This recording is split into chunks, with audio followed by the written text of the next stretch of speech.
Madam మీరు చెప్పండి, ఎక్కడి నుంచి వచ్చారు? వణుకూరా? మాది వణుకూరు అండి, పెర్లూరు మండలం. వణుకూరు నుంచి వచ్చాము, చంద్రబాబు నాయుడు గారు చూద్దామని వచ్చాము.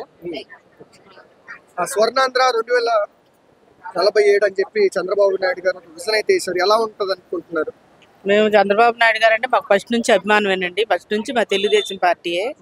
మాకు రామారావు గారు ఉన్నప్పుడు కాడి నుంచి, ఎన్టీ రామారావు గారు ఉన్నప్పుడు కాడి నుంచి, మా కుటుంబం మా తాత మొత్తల కాడి నుంచి మేము అందరం ఎన్టీఆర్ ఫ్యామిలీ అనండి. ఇప్పుడు వచ్చింది కూడా మేము మా ఫ్యామిలీ పరంగా వచ్చాము, అందరం వచ్చాము అంటే ఇప్పుడు రామారావు గారి మీద ఉన్న అభిమానంతో చంద్రబాబు గారిని చూస్తాకు వచ్చాము. ఆయన పరిపాలన అంతకుముందు చేసిన రోజుల్లో జగన్ గారు రాకముందు చేశారు, అప్పుడు చాలా బాగుండేది పరిపాలన. అమరావతి కూడా మనకి రాజధాని అయితే ఫిక్స్ అయిపోయింది. తొందరగా అమరావతి అయితే డెవలప్ అయితే అవుతుంది. మీరు ఎలా ఫీల్ అవుతున్నారు ఈ విషయంలో? ఆయన ఏది చేసినా ప్రజల కోసం మంచిగా చేస్తారని మేము నమ్ముతున్నామండి.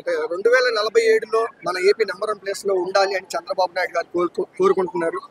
ఇక విజన్ అయితే వేశారు. ఇది పక్కా అప్లై అవుతుందంటారా? తప్పకుండా అది ఆయన ఏది మొదలు పెట్టినా కూడా అది విజయవంతంగా నెరవేర్చుతారని నమ్మకం. గతంలో ఎలా ఉందండి, ఇప్పుడు ఎలా ఉంది? 6 నెలలు అవుతుంది. ఈ 6 నెలల్లో పర్లేదండి. కొంచెం రోడ్లు కానివ్వండి, మీ సైడ్ ఎలా ఉన్నాయండి? మా సైడ్ రోడ్లు బాగాలేదండి. వణుకూరులో అస్సలు రోడ్లు బాగోలేదు. చెప్పారా? చాలా అవస్థ పడుతున్నాం. రోడ్లు ఆటో వాళ్ళు రావటానికి భయపడుతున్నారు. మా ఊరు రావటానికి చాలా ఇబ్బంది పడుతున్నారు. గోసాల సెంటర్ లో అభివృద్ధి జరుగుతుంది మీ ఊర్లో అని? అభివృద్ధి జరుగుతుందని మేము నమ్ముతున్నామండి. పవన్ కళ్యాణ్ గారి పనితీరు ఎలా ఉందండి? ఇప్పుడు కూటమిలో ఒక భాగంగా ఉన్నారు ఆయన. పర్లేదండి, బాగానే చేస్తున్నారు. ఓకే, థ్యాంక్ యూ అండి. థ్యాంక్స్.